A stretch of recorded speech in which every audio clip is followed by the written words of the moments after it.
This is One Sentence News, a daily podcast featuring 3 news stories with a sentence-long summary and 1 sentence of context apiece. I'm Colin Wright.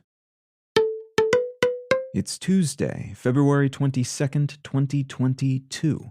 Let's talk about the news. From Axios, Putin recognizes separatist republics in Ukraine in likely prelude to war. After an hour-long speech in which he presented an, at times, purely fictitious, at others merely heavily slanted in Russia's favor, history lesson, and then seemed to deny Ukraine's right to exist as an independent country, Russian President Putin also said that Russia now officially recognizes 2 breakaway provinces that separated from eastern Ukraine back in 2014. Russia played a direct, if deniable, role in these 2 provinces, the Donetsk People's Republic and Luhansk People's Republic, announcing their independence from Ukraine in 2014 by sending in unmarked troops and military equipment. These provinces have been at relatively low-key war with Ukrainian forces since then, but this announcement would seem to escalate things, with Putin saying that peacekeeping operations will be conducted in the region, which is a euphemism commonly deployed when a government wants to send their military into another country without being criticized or punished for it. This is also being seen as a likely kickoff of an invasion of Ukraine by Russia, the latter of which has massed nearly 200,000 troops on the former's borders with accompanying military hardware over the past few months.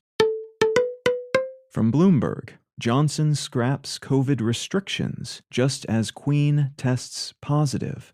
The UK Prime Minister has announced that all COVID restrictions will end in the country this Thursday, and free mass testing will end on April 1st.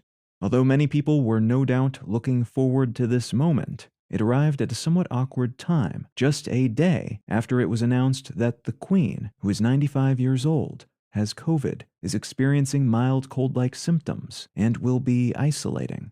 The end of free mass testing is also being criticized by some, as although infection numbers are way down, around 1,000 people are still dying of COVID in the UK each week, and many medical professionals and health officials are saying we need to be ready for another wave if and when it arrives, not pretending everything's fine now, because the numbers are currently less bad than they've been.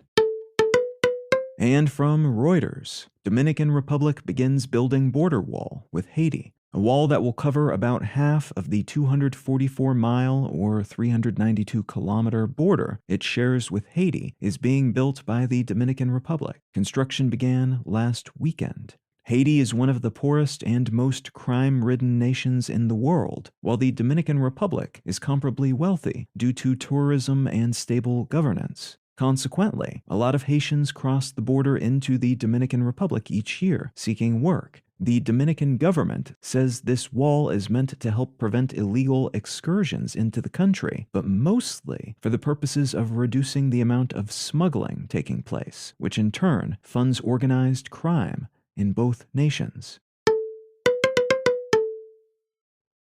If you're finding some value in One Sentence News, consider leaving a quick review wherever you get your podcasts and/or sharing the show with a friend. You can find out more about this show or subscribe to the email version at onesentencenews.com, and you can support this and other related projects like the Let's Know Things and Brain Lenses podcasts at understandery.com.